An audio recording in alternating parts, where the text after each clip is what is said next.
𝐶𝐭 𝐶 Happy Chinese New Year! How I managed from not having lots of money to knowing how to manage money. As you can see, this is the 𝐷 𝐷 𝐷 is a red paper bag used by Chinese to give out money. So this is how I went from not having a lot of money to knowing how to manage money. I came here in 2004 and I didn't have any money to my name. I only had $100 in my pocket.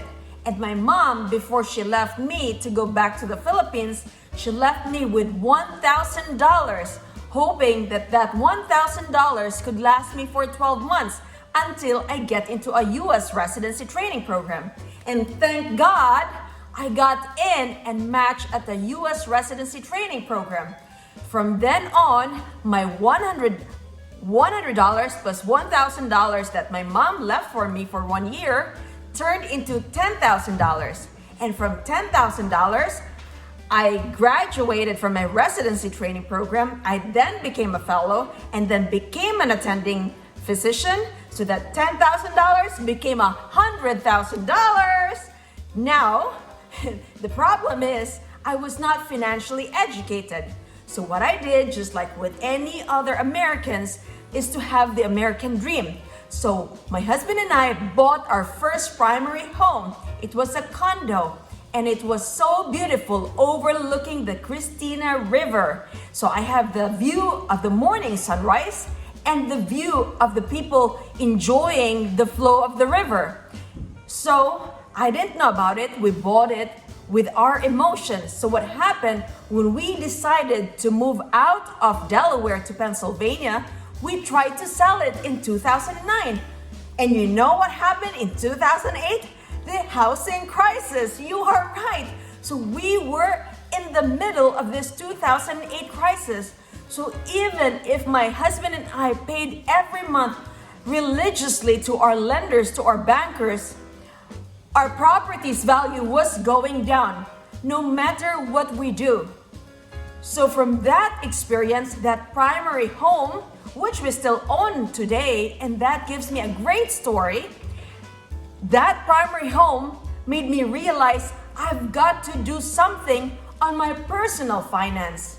I could not lose any more money.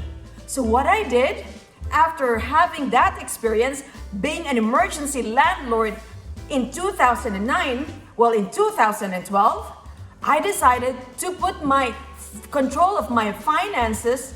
I took it back from my financial advisor. I took control of my own personal finance. So I didn't know how to manage money. I had to manage my own brain first. I had to invest in myself. I went to my library. I borrowed all the books I can, from finance to real estate, anything I can. I would bring along my kids and we would go there too. We would read. I'd borrow all of it and return it in a few days and then borrow some more. So that's what I did in the beginning. And then I joined a mentoring group. I was one of the students of the tax and wealth strategy. I studied that for 1 year. And I also joined other courses, other programs as well. So I slowly invested in myself. And when I have sufficient learning, education, I then put my feet back in the water. I started investing again. And I bought one at a time, one single family at a time. But now I'm doing my calculation. I'm doing my apartment math. I knew what my market location was. I knew what the job market was. I knew what the rent market was. So I slowly invested in myself and learned more about the properties, about the apartment space of where I'm currently located.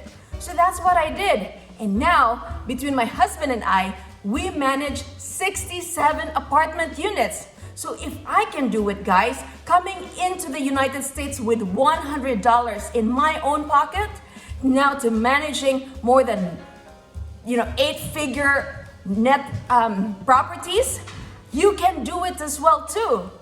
So if you want to learn how to manage more money, I will be doing a webinar March 6th, that's a Sunday. So if you're a physician, you want to know how to grow your money and manage your money, I will be doing a webinar March 6th, that's a Sunday, 3 p.m. US Eastern Time. I almost forgot the time and date. March 6th, that's a Sunday at 3 p.m. US Eastern Time. So if you're interested, you can contact me at info@apartmentprescription.com. Physicians, wealth cannot wait. Let us go from zero to knowing how to manage your money.